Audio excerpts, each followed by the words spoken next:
Sem demora, em nome do professor Pedalar e do meu, que coordenamos essa disciplina com o professor Carlos Eduardo, eu quero te agradecer por essa disposição, não só de ajudar na coordenação da disciplina, mas também de proferir uma das aulas. Obrigado. Eu acho que eu vou falar sentado. Fica à vontade, fica à vontade. Oi, boa tarde. Bom, seguindo a tradição aqui do curso, parece que eu tenho que falar 10 minutos sobre mim mesmo, que é coisa que eu não gosto de fazer, porque como jornalista, o jornalista quando vira notícia é porque alguma coisa andou muito mal. O jornalista nunca deve ser notícia e eu sou inclusive contra jornalista que usa a primeira pessoa para escrever os seus textos para o público. Mas, já que é essa tradição, eu vou tentar fazer. Mas vou ser muito rápido e vou tentar vincular com o nosso tema o mais rapidamente possível. Quando eu era adolescente, eu queria ser diplomata. Esse foi o meu projeto de vida. Foi para isso que eu me preparei durante a adolescência. Só que a minha adolescência e a minha mocidade se deram durante o regime militar brasileiro. E eu me sentia incapaz de representar aquele regime. Então, fiquei esperando a ditadura cair. Só que ela, quando caiu, eu já não tinha mais idade para ir para o Rio Branco. Eu já estava muito estabelecido no meio jornalístico e não tinha mais como optar de novo pela carreira diplomática. Eu, como tinha, na época, a obrigação para cursar o Rio Branco, havia a obrigação de você ser formado em graduação em alguma outra escola, eu fui fazer jornalismo, porque era uma outra habilidade que eu achava que tinha, saber escrever. E, aos 22 anos, eu ganhei uma bolsa de estudos da Comissão Fulbright, fui para os Estados Unidos, fiz o meu mestrado na Universidade Estadual de Michigan. Lá eu me apaixonei pela vida acadêmica e, ao voltar, eu passei a ter uma atividade anfíbia. Eu sempre fui, ao mesmo tempo, jornalista e professor universitário em diversas escolas. Aqui no Brasil, eu fui jornalista dos Diários Associados durante muitos anos e professor da ECA e do Instituto Metodista de Ensino Superior e também da Universidade Católica de Santos. Nos Estados Unidos, quando eu estava na Universidade Estadual de Michigan, eu era correspondente dos Diários Associados e quando eu voltei a morar lá, como correspondente da Folha, eu dei aula nas universidades de Georgetown e nas universidades do Texas e na própria Michigan State, onde eu tinha estudado antes.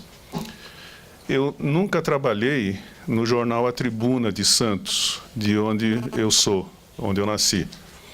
No entanto, se vocês forem no Facebook e procurarem o meu nome, vai estar lá com destaque que eu trabalhei na Tribuna de Santos.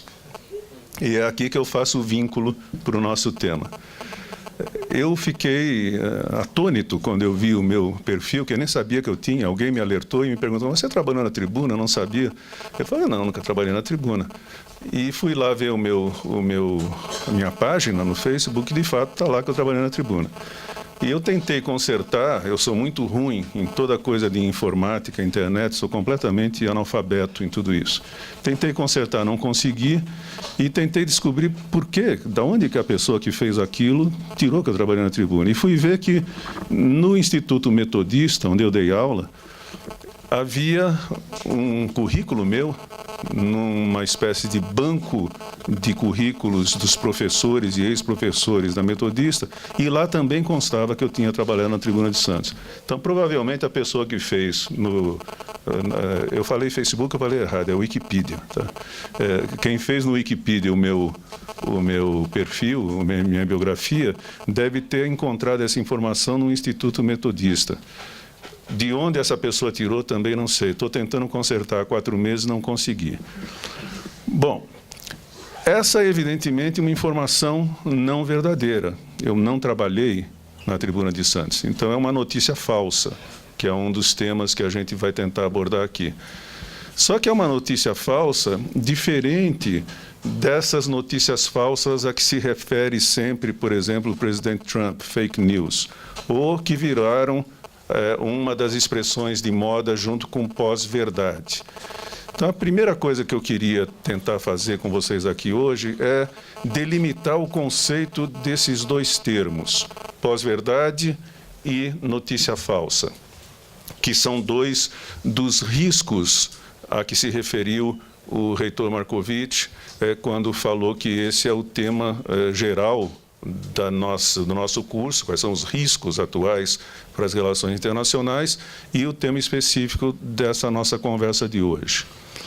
Eu acho que notícia falsa não apreende bem o conceito do que se trata quando se avalia o risco dessas informações falsas que são disseminadas, principalmente pelas mídias sociais, mas também por outras mídias. Por exemplo, o erro que fizeram com a minha biografia no Wikipedia não é a mesma coisa do que o erro, entre aspas, porque não é erro, que se fez quando se publicou que o Papa Francisco apoiava a candidatura do presidente Trump nas mídias sociais americanas. Aquilo não foi um erro, aquilo foi uma mentira intencional. No caso da minha biografia, eu acredito que tenha sido um erro, porque não é nenhum demérito ter trabalhado na Tribuna de Santos. Ao contrário, eu ficaria até orgulhoso de ter trabalhado lá. Então, quem errou, não errou para me prejudicar. Quem publicou que o Papa Francisco tinha apoiado a candidatura do Trump, fez isso com o objetivo de ou auxiliar o Trump ou prejudicar a Hillary Clinton na eleição presidencial do ano passado. Isso não quer dizer que a notícia falsa não, digamos, intencionalmente malévola, seja necessariamente inócua. Às vezes, uma notícia falsa por erro, sem a intenção de dolo, ela pode ser extremamente trágica. Dá dois exemplos, um mais antigo, mas que é clássico, a Escola Base de São Paulo. Muitos, embora vocês, talvez a maioria não tenha nem nascido naquele período, muitos devem conhecer o episódio. Acusações falsas foram feitas contra diretores de uma escola em São Paulo, e essa escola teve que fechar, as pessoas passaram por todo tipo de constrangimento, inclusive ameaças de morte, e as acusações eram absolutamente sem fundamento.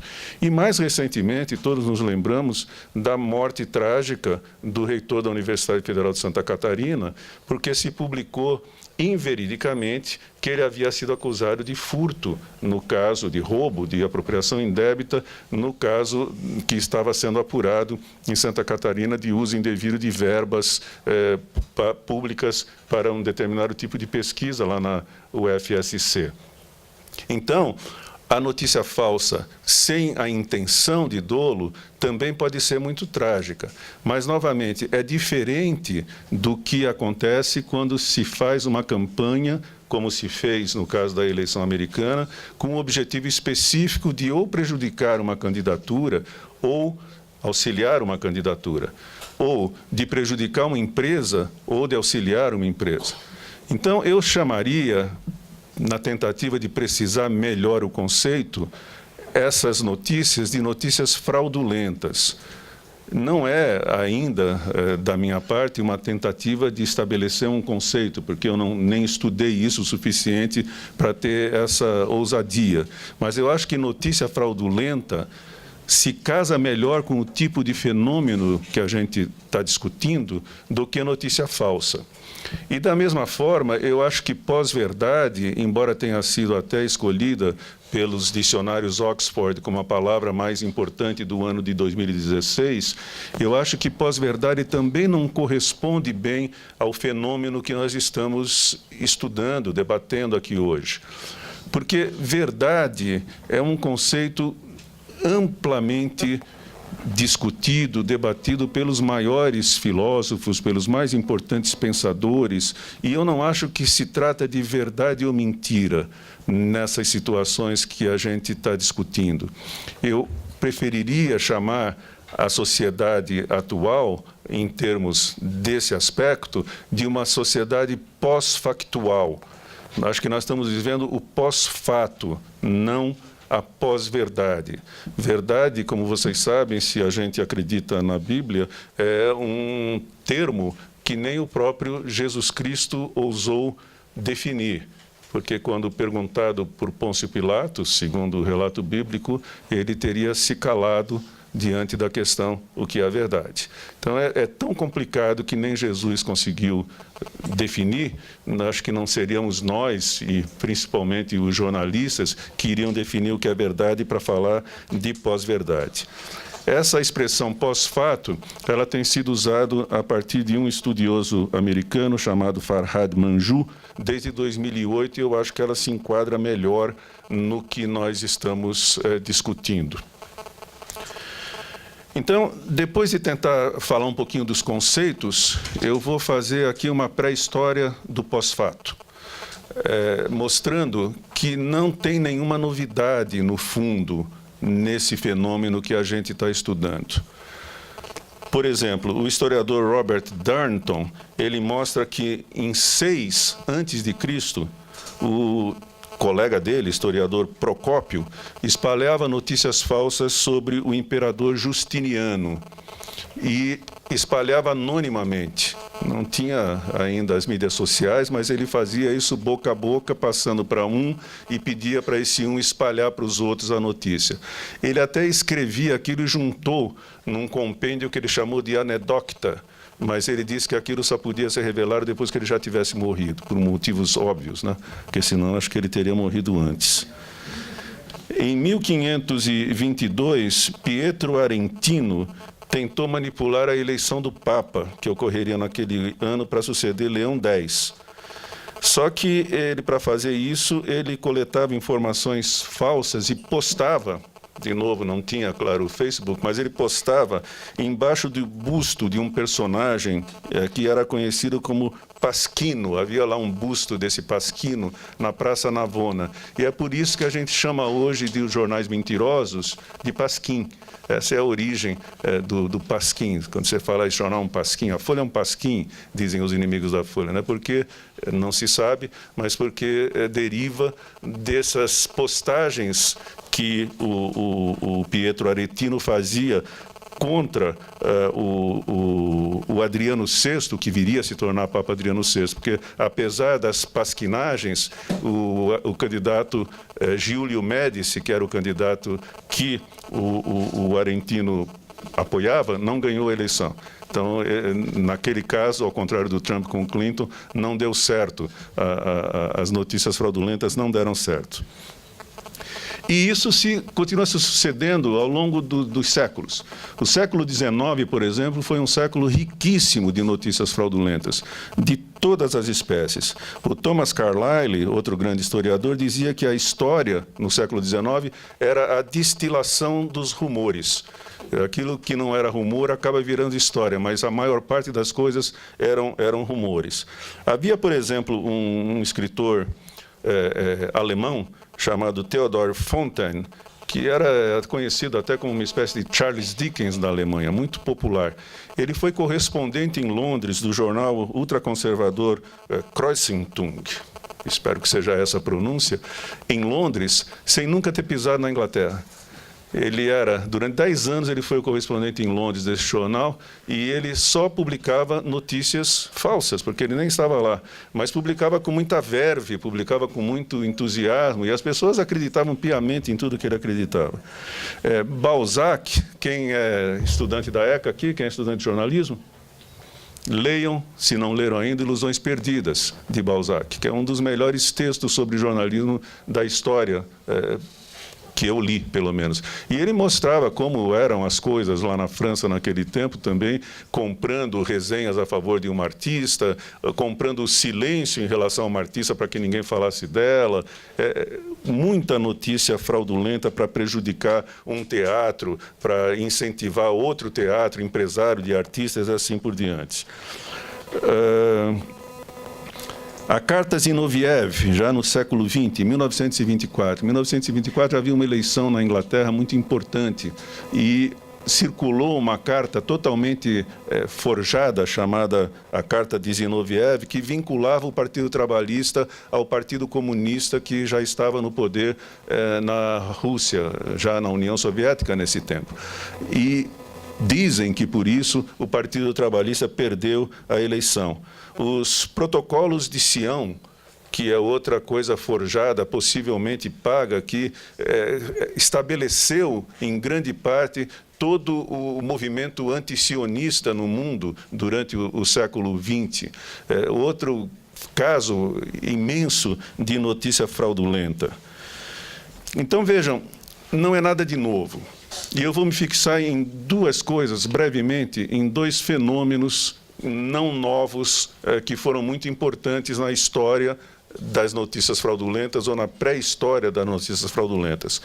Um ocorreu, vai ter um aniversário de 69 anos, se eu não estou enganado, no dia 30 de outubro desse ano, 30 de outubro de 1938, véspera de Halloween. O artista, depois cineasta, grande dramaturgo, ator, Orson Welles, fez um programa que entrou para a história, que foi uma encenação radiofônica da peça de H.G. Wells, A Guerra dos Mundos. Foi uma coisa tão bem feita, ele fez uma peça teatral radiofônica, né, radioteatro, que usava o esquema, que usava o protótipo dos noticiários jornalísticos de rádio da época.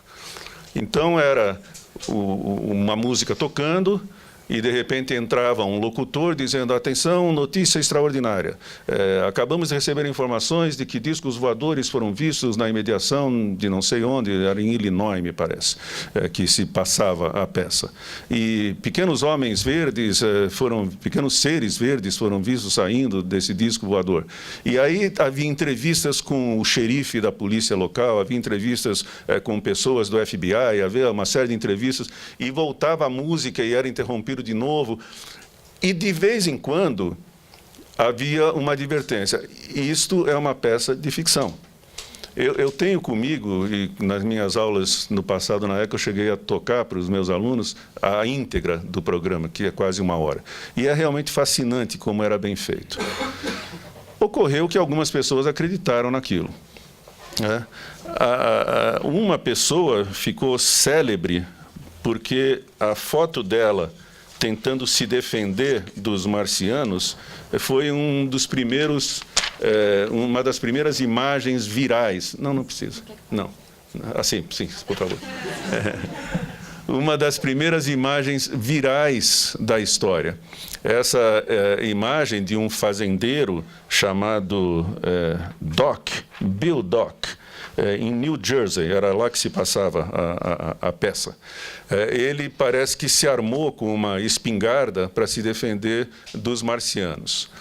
Só que agora, esse ano, e isso eu contei muitas vezes para os meus alunos como sendo correto, que realmente houve histeria em massa, que pessoas se mataram. Parece que houve o caso de 1 ou 2 suicídios, de fato. Casais se divorciaram, porque a mulher falou: agora que os marcianos chegaram, eu tenho que te dizer, eu te traí. E aí o homem ficou louco da vida. Então, havia uma série de histórias sobre a reação histérica das pessoas à invasão dos marcianos, popularam na imprensa americana durante as semanas seguintes a esse episódio. Só que agora, há poucas semanas, saiu um livro muito bem feito de um historiador chamado Broadcast Hysteria, Orson Welles' War of the Words and the Art of Fake News. Porque, aparentemente, exagerou-se brutalmente nos jornais qual foi a reação real das pessoas. Aparentemente foram casos isolados, pouquíssimos casos. Só que os jornais inflaram muito aquilo. Por quê?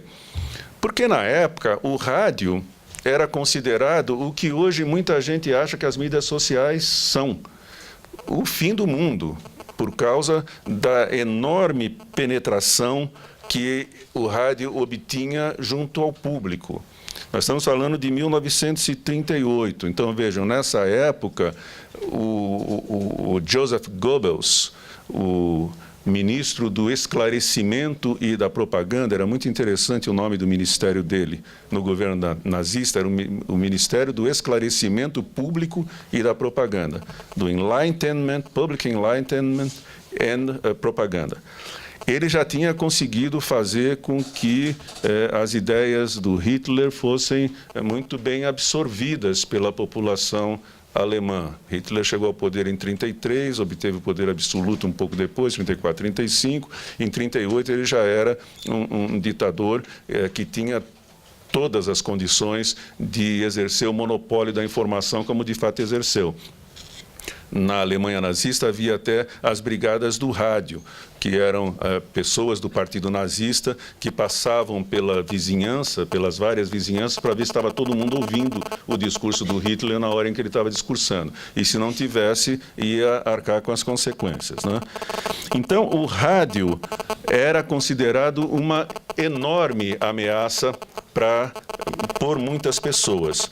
Mas por outras pessoas, assim como se fez com a internet também quando ela apareceu, o rádio era considerado como uma grande possibilidade de fato, se tornar um instrumento da democracia e da educação.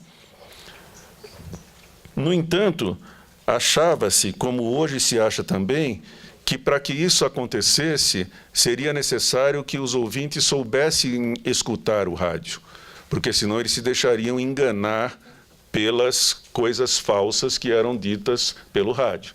Então, houve um grande movimento nos anos 30, primeiro para impedir que o rádio pudesse ser utilizado por qualquer um, como é hoje a internet. Havia quem defendesse, líderes populistas faziam isso, havia quem defendesse que qualquer pessoa que pedisse uma licença de rádio pudesse exercer o direito de frequentar as ondas radiofônicas. Só que, ao contrário da internet, as ondas radiofônicas são limitadas. Então, chegou-se a um consenso de que era necessário um monopólio estatal para distribuir as ondas de uma maneira racional. E, por isso, o Estado também passou a impor algumas limitações ou objetivos aos que exerciam o direito de usar as ondas radiofônicas. Tinha que ter educação, não podia ter sensacionalismo, não podia ter mentira e assim por diante. O fato é que, 80 anos depois, 90 anos depois, o rádio comprovou-se não ser uma ameaça tão deletéria como muita gente achava que poderia ser. Essa história toda do rádio se repete depois na internet. O John Dewey, o grande educador americano, uma das melhores cabeças do século XX, na minha opinião, ele dizia que o rádio era o mais poderoso instrumento de educação social que o mundo jamais viu. Como muita gente achou na década de 90, que a internet seria o grande instrumento da democracia do mundo para que todo mundo pudesse aprender cada vez mais. E, de fato, tanto o rádio como a internet têm aspectos muito positivos e têm aspectos também muito negativos, porque esse é um dos pontos centrais da minha convicção aqui sobre esse assunto, é que meios são meios.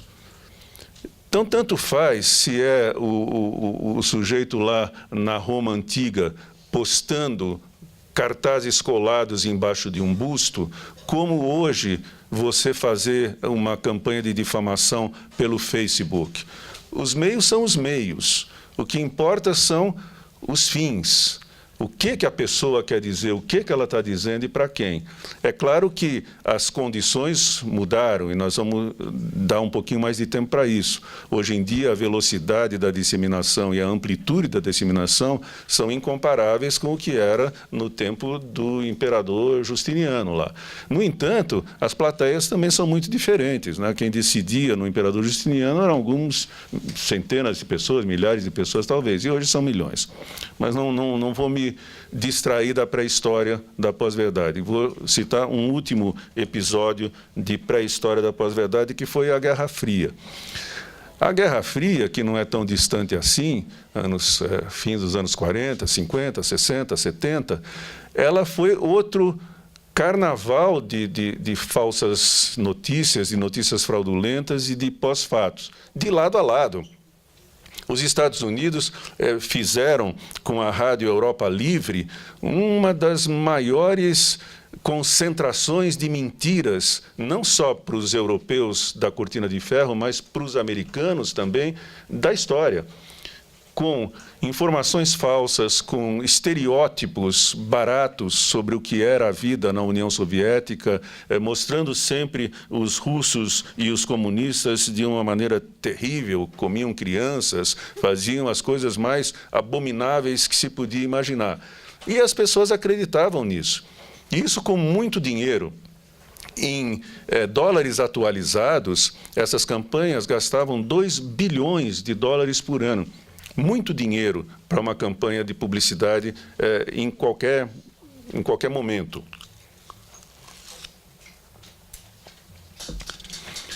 Portanto, nós estamos falando de coisas que não são novas, o que não quer dizer que não sejam diferentes, e elas são fundamentalmente diferentes. E, para terminar esse capítulo, eu vou citar um dos maiores arquitetos e pensadores desse fenômeno, e praticantes do fenômeno da notícia fraudulenta, que é Adolf Hitler. Em Mein Kampf, o Hitler dizia: a nossa habilidade de conseguir convencer as pessoas está em apelar aos sentimentos do público e não à sua habilidade de raciocinar. Se nós repetirmos mais e mais e mais e mais, se nós fizermos barulho com ideias nas massas, se nós sempre usarmos dicotomias simples como ódio e amor, certo ou errado, fórmulas para atacar o inimigo baseadas intencionalmente em só um lado dos argumentos, nós seremos bem-sucedidos. Esse é um dos motivos porque eu acho que Mein Kampf não devia nunca ser proibido. A gente devia ler para poder aprender o que ele fez e de que maneira consciente que ele fez, para que nunca mais se deixe repetir. Se vocês pensarem, é exatamente isso que se está fazendo atualmente.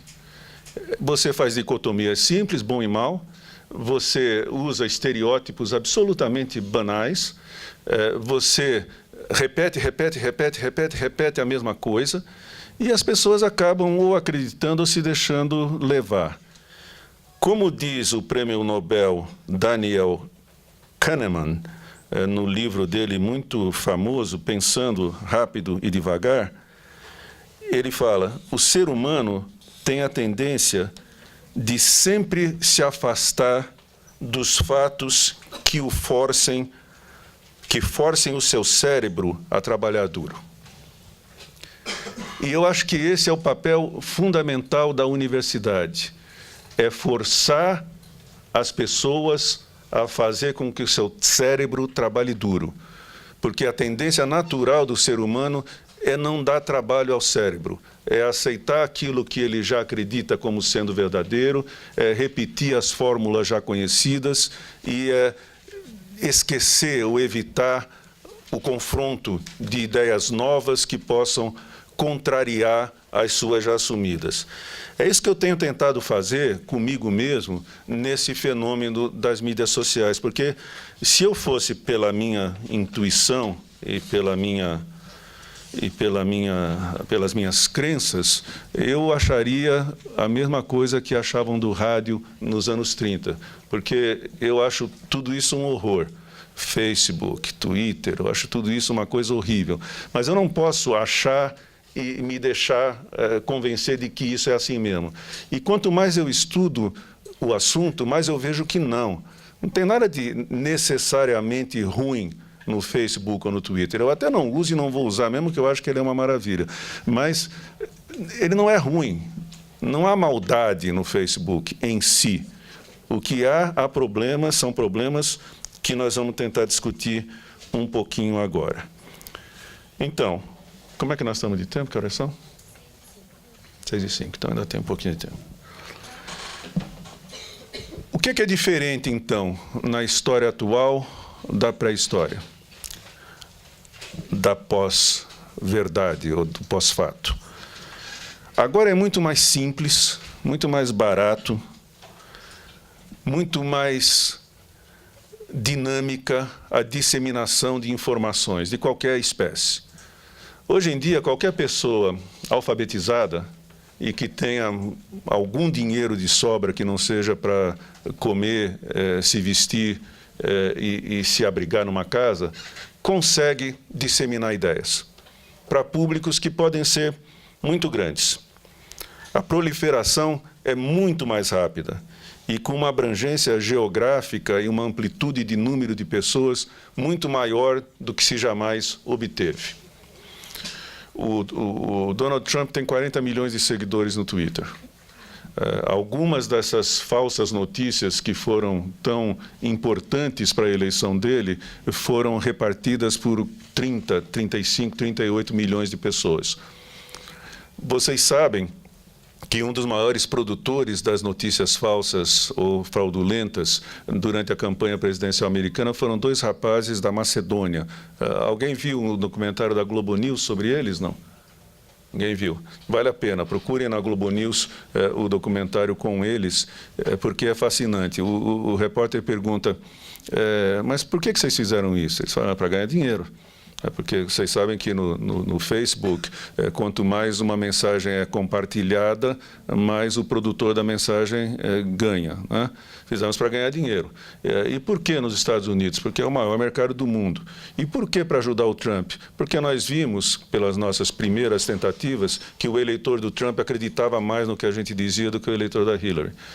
Então foi uma coisa consciente e que, aparentemente, pelo que se depreende da entrevista e pelo jeito que a pessoa fala, realmente não tinha objetivo ideológico, aqueles pelo menos. Os russos tinham, mas aqueles rapazes da Macedônia não. Então é muito fácil, e eles eram dois rapazes, não eram empresários, não eram de governo, não tinham dinheiro, não eram milionários, não eram nada. E fizeram um estrago considerável na campanha eleitoral americana do ano passado. As mentiras, ou essas fraudes, se tornaram produtos. E produtos que podem ser fabricados com pouco custo. Eu acho que tem algumas coisas que facilitam, algumas coisas mais, digamos, humanas, mais de personalidade. Por que... Dá um exemplo aqui. O New York Times acaba de sancionar novas regras para os seus jornalistas sobre como elas podem se manifestar em mídias sociais.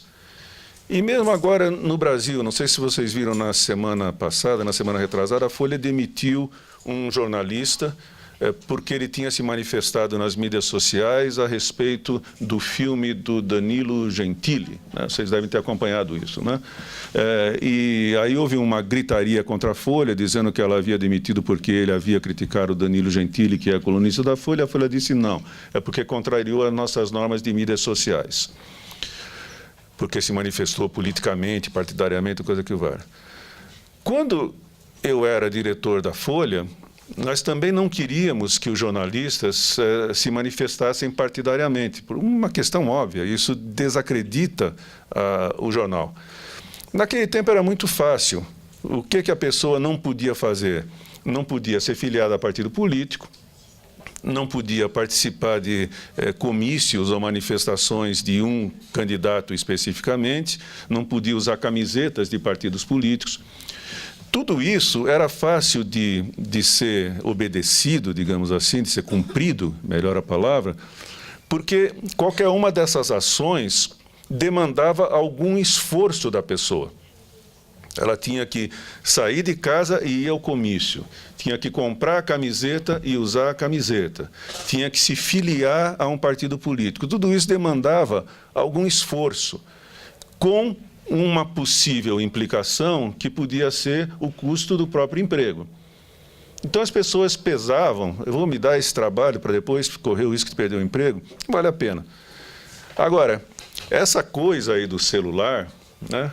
Aquilo está na mão da gente o tempo inteiro. Você recebe uma mensagem na hora, a intenção, a vontade, o desejo é vou repartir, vou reencaminhar, vou escrever aqui um Twitter, 126 caracteres, 148 caracteres, não custa nada, leva 30 segundos, né? 20 segundos. Então, escrever na tela do celular, escrever na tela do telefone, é uma coisa muito rápida, muito fácil de fazer. E a tela, ela é muito evanescente. Você escreve na tela e logo em seguida apaga. Se escrever no papel, é um pouco diferente. O papel tem materialidade, aquilo fica. Se escrever num jornal, fica mais ainda. Claro que o jornal no dia seguinte vira embrulho de peixe. Mas, durante 24 horas e depois por centenas de anos, o jornal está lá, é impresso. A tela parece que some, só que não some, como a gente sabe hoje em dia, né? Que o digam o Joesley, o Delcídio, essa turma toda, a Hillary Clinton, né? Que o Donald Trump Jr., que escreveram e-mails, escreveram coisas no Facebook que são recuperadas, sempre são recuperáveis, nunca se apaga. Ao contrário do papel, é mais difícil ainda, mas a impressão que dá é de que você escreve, apagou, esqueceu, ninguém mais vai lembrar daquilo. Não é verdade. Mas isso acho que facilita a disseminação, a produção e consequente disseminação de qualquer coisa que passa pela cabeça da gente e que depois a gente se arrepende. É como a fala. Quantas vezes a gente não se arrepende do que fala com a namorada, com o pai, com a mãe, né? Você fala, porque está ali, é rápido, fala. E depois desfazer os efeitos da fala é muito complicado. Então, acho que também tem esse aspecto.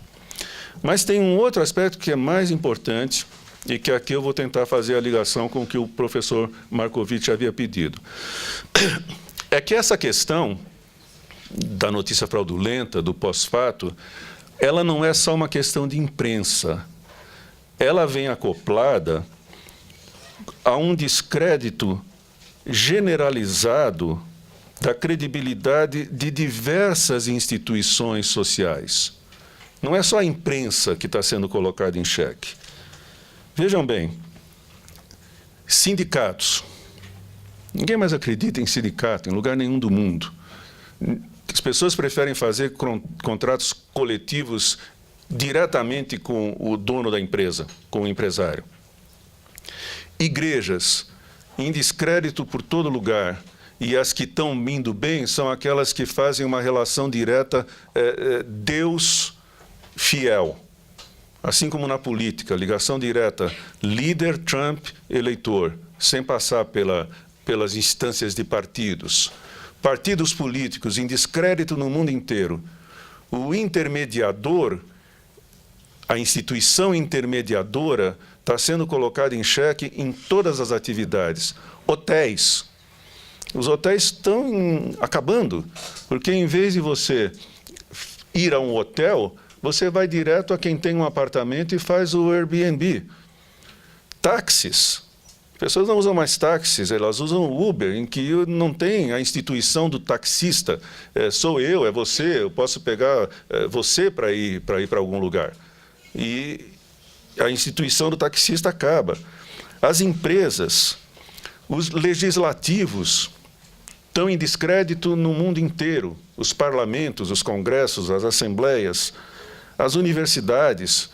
Cada vez mais se questiona nos Estados Unidos, no Canadá, em outros lugares, para que eu quero um título universitário se o Bill Gates nunca foi para a escola e é o grande bilionário, se o Steve Jobs largou a escola no 2º ano e é o maior empresário do mundo. Quem precisa de universidade? Ninguém precisa de universidade. Eu aprendo tudo no Google. Quem é que precisa ir para a universidade se o Google me ensina tudo? Os institutos de pesquisa, que fracassaram redondamente nas eleições no plebiscito do Brexit, nas eleições do Trump, em outras eleições recentes, todas as instituições têm tido a sua credibilidade questionada. E aí eu ligo com a questão da opinião pública.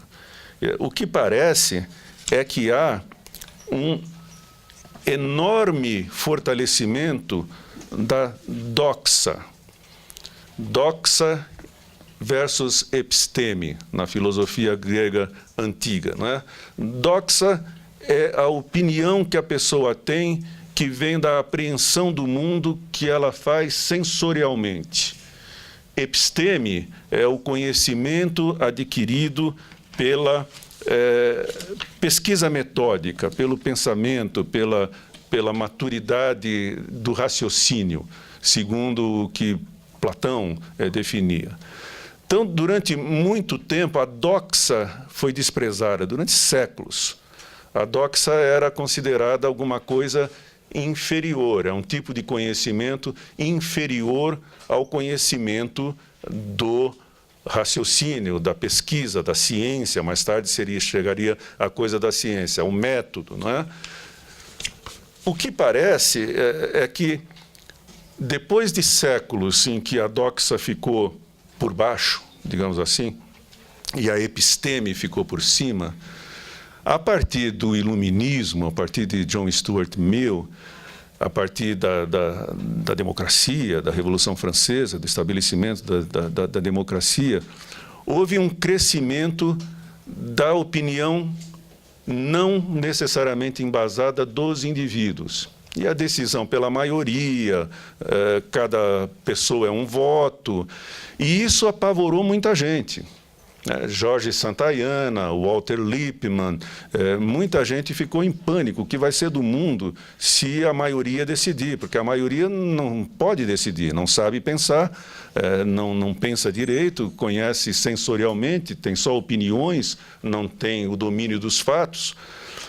E houve, assim, eu estou fazendo uma oversimplificação, uma supersimplificação de um problema que é bastante complexo. Depois, se vocês quiserem, eu posso passar para vocês, eu esqueci de passar um texto meu sobre o conceito de opinião pública, que deixa isso, explicar de uma maneira um pouco mais sólida, não é?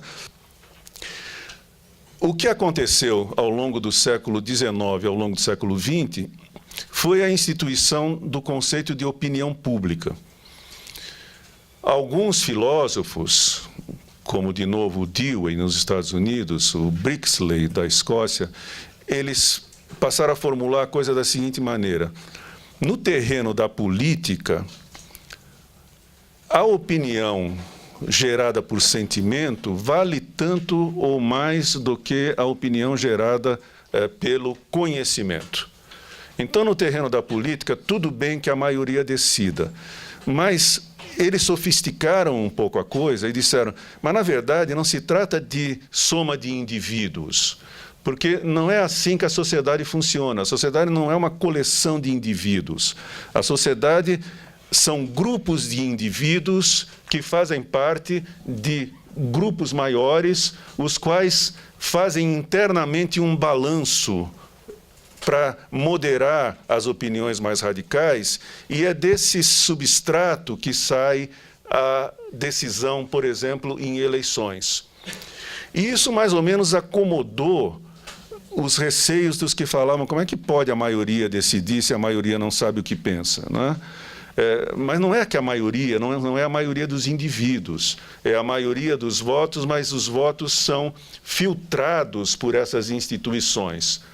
O que tem acontecido dos anos 90 para cá, com o mundo da internet, é que essas instituições, como eu estava há pouco mencionando, elas estão perdendo a sua credibilidade. E a comunicação, não só a comunicação, mas a própria decisão decorrente da comunicação, ela passa a ser ligação direta. E a eleição do Trump é o maior exemplo disso. O Trump venceu a eleição americana sem o apoio e, ao contrário, com a oposição de todas as instituições. O maior erro da minha vida como jornalista foi ter escrito um artigo longo para o Valor, dizendo taxativamente, coisa que eu raramente faço porque eu acho arriscado, a Hillary vai ganhar a eleição e vai ganhar de lavada, vai ganhar de longe, com muita vantagem. E qual era o meu raciocínio? Ele não pode ganhar a eleição, é impossível, porque as empresas estão contra ele.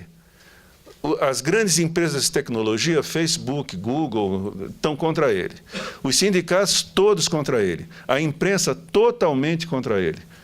Os bancos, totalmente contra ele. Wall Street, totalmente contra ele. As empresas de publicidade, totalmente contra ele. Como é que ele pode ganhar a eleição? Não pode, porque na minha cabeça estava lá o conceito de opinião pública, como formulado finalmente por esses filósofos que eu mencionei.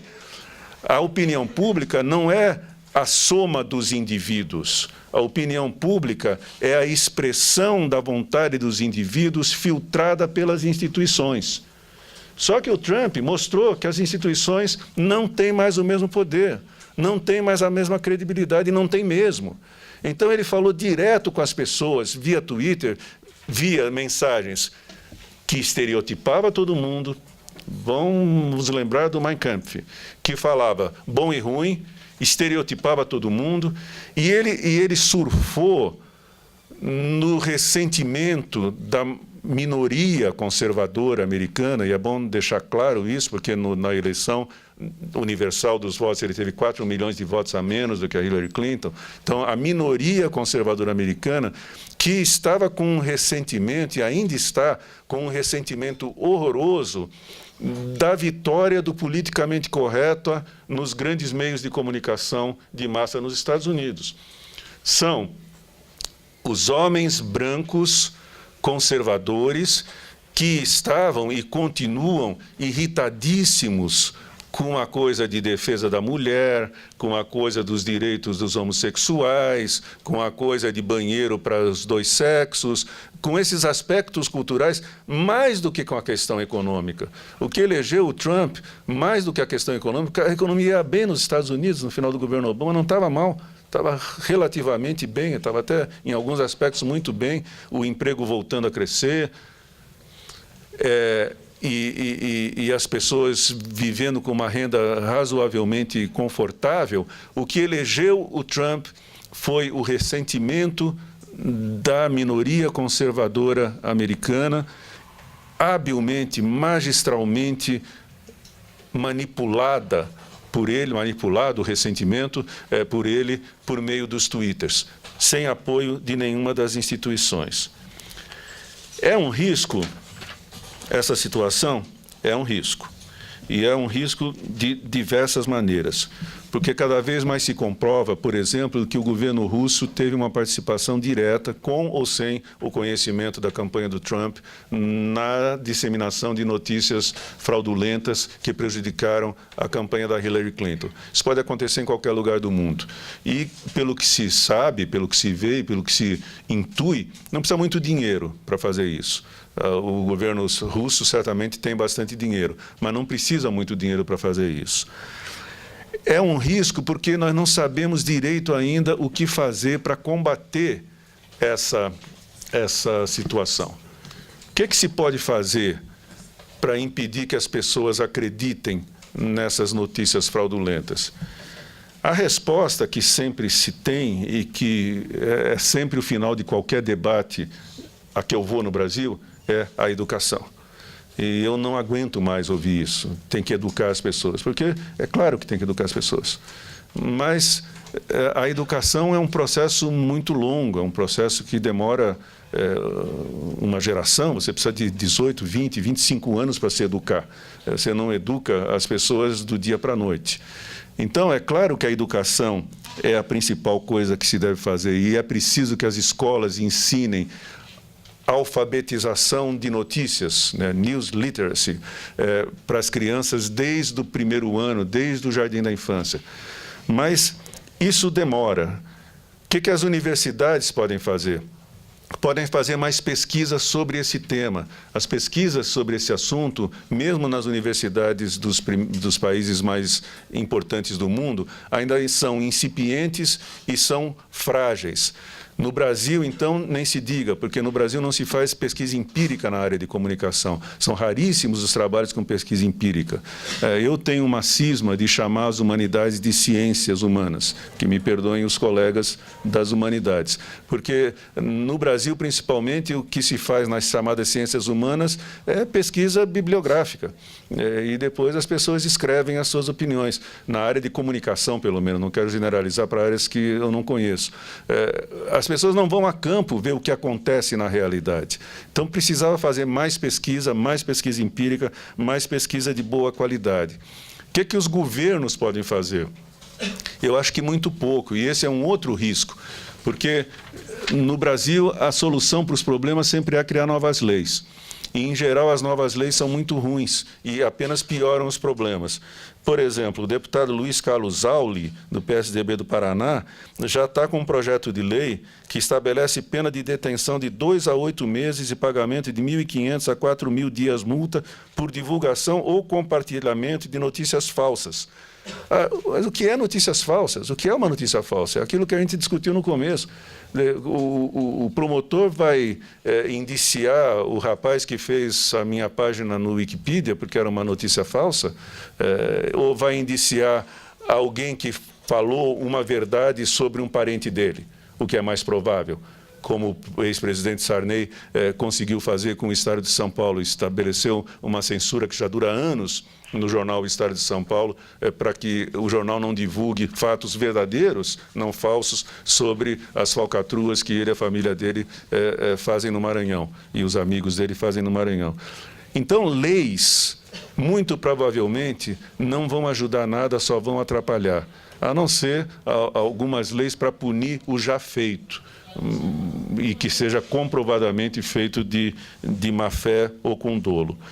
Quem pode fazer muito são as empresas de tecnologia, os grandes conglomerados do mundo atual, Facebook, Google, Amazon. Essas empresas podem fazer. Quando essas empresas surgiram, elas foram universalmente consideradas o capitalismo do bem, a coisa mais maravilhosa que apareceu na história do capitalismo, porque tudo era de graça, né? Você passava a ter acesso, e tem acesso, é uma verdade, isso é correto, tem acesso a todos os livros, a todo o conhecimento, sem gastar um tostão, aparentemente, né? E tudo é do bem. E eles se afirmaram não como veículos de comunicação, mas como plataformas para as pessoas se comunicarem, plataformas neutras. Só que a gente sabe hoje que isso não é correto, não é assim que as coisas funcionam. O Facebook, o Google e o Twitter, eles são, na verdade, como se fossem grandes jornais ou emissoras de televisão, porque eles tomam decisões editoriais. Só que essas decisões editoriais, em princípio, são tomadas por algoritmos e não por pessoas que decidem isso vai e isso não vai ser. Para vocês verem aqui como a coisa funciona e funciona mal, ontem saiu num dos principais sites de checagem de informações, que é uma das coisas que se pode fazer para melhorar essa situação. Existem hoje, aqui no Brasil, inclusive, diversos sites que checam as informações, ou que políticos dizem, ou que jornais publicam. Um dos principais chama-se PolitiFact, nos Estados Unidos. Ontem saiu um anúncio no site do PolitiFact: Melania diz adeus ao Washington, ela está deixando a Casa Branca. O anúncio está aqui em cima, ó, pequenininho. E remete para uma matéria que é uma matéria falsa, dizendo que a Melania está deixando a Casa Branca, está deixando o Washington, que vai passar a morar em Nova York. Isso não ocorreu, não existe isso. Quem é que colocou esse anúncio lá? O algoritmo do Google. Da mesma forma que quando a gente faz uma pesquisa de hotel em Vancouver, Canadá, e depois passa a ver um monte de anúncios sobre hotéis em Vancouver, Canadá, já deve ter acontecido com vocês, os algoritmos veem lá, essas pessoas estão interessadas em Melania, tem um anúncio dizendo que a Melania está saindo da Casa Branca, eles publicam no site de checagem de informação. Então, vejam, é claro que é uma decisão editorial. Quando a gente estava no jornal, a gente via os anúncios e decidia, esse anúncio não vai ser publicado nessa página. Por exemplo, anúncio de uma peça de teatro não podia sair na página em que tinha a crítica daquela peça de teatro. É evidente que não pode sair na mesma página. Mas havia pessoas que diziam, não, isso não pode ser, nós temos que colocar em outra página. Aparentemente, no mundo desses jornais, desses veículos, grandes empresas, a coisa não é feita por pessoas, é feita por algoritmos. Só que os algoritmos são formulados por pessoas. Então, é possível, sim, fazer com que essas coisas sejam limitadas. A boa notícia, se é que há alguma, é que, apesar de eles terem resistido durante anos à autocrítica, terem resistido durante anos a qualquer tipo de interferência vinda de poderes estatais, esses grandes grupos estão começando a se abrir para isso. Na Europa, eles estão sofrendo um assédio terrível dos parlamentos e das cortes e dos governos para serem mais responsáveis. Nos Estados Unidos, por causa da campanha do Trump, isso também está começando a acontecer, e até no Brasil. A questão de um mês, eu fui chamado com outros especialistas em comunicação pelo Facebook para uma reunião para discutir o que eles podem fazer para melhorar. Eu fiquei imensamente surpreso e satisfeito com aquilo. E aí nós fizemos uma reunião que demorou umas 4 horas e surgiram várias ideias. E ao final da reunião, a mocinha lá que estava coordenando fala: foi tão bom, não sei o que, nós vamos passar a chamar vocês com mais frequência. Aí eu fiquei meio aborrecido, né? Eu falei: bom, vocês vão chamar a gente com mais frequência, ótimo, acho muito bom. Mas vai ser como dessa vez, que a gente vai vir aqui gastar 4 horas do nosso tempo e não ser remunerado de espécie por isso de maneira alguma, né? E eu falei: se você acha que se a General Motors tivesse um problema de design no seu motor, ela chamaria 10 engenheiros, os maiores engenheiros de São Paulo, para que viessem lá e resolvessem o problema do design durante um trabalho de meses, várias reuniões, e não iriam pagar nada para eles? Vocês são uma instituição de benemerência, uma instituição de caridade? A moça ficou envergonhada e falou: de fato, né, vamos pensar nisso, não sei o quê. Ontem eu recebi um material deles em que eles remediam um pouco a situação. Eles falam que eles vão abrir um concurso para as pessoas que quiserem apresentar sugestões e que os escolhidos receberão R$150 mil cada um deles. Achei muito bom. Eu não vou fazer isso de jeito nenhum porque eu não tenho tempo, mas achei muito bom eles reconhecerem que precisam de ajuda, querem ajuda e estão dispostos a pagar por essa ajuda. É o mínimo que se pode esperar de uma das 2 maiores corporações do mundo atualmente. Então, eu acho que se essas empresas, Facebook, Google, Twitter, fizerem o que as rádios fizeram na década de 30, quando foram compelidas a serem mais responsáveis, depois dos episódios do Orson Welles e outros, e passarem a fazer uma veiculação de informações mais confiáveis, é claro que nunca vai ser 100% comprovável, 100% eficiente, eu acho que vai ser possível impedir com que muitas dessas coisas aconteçam.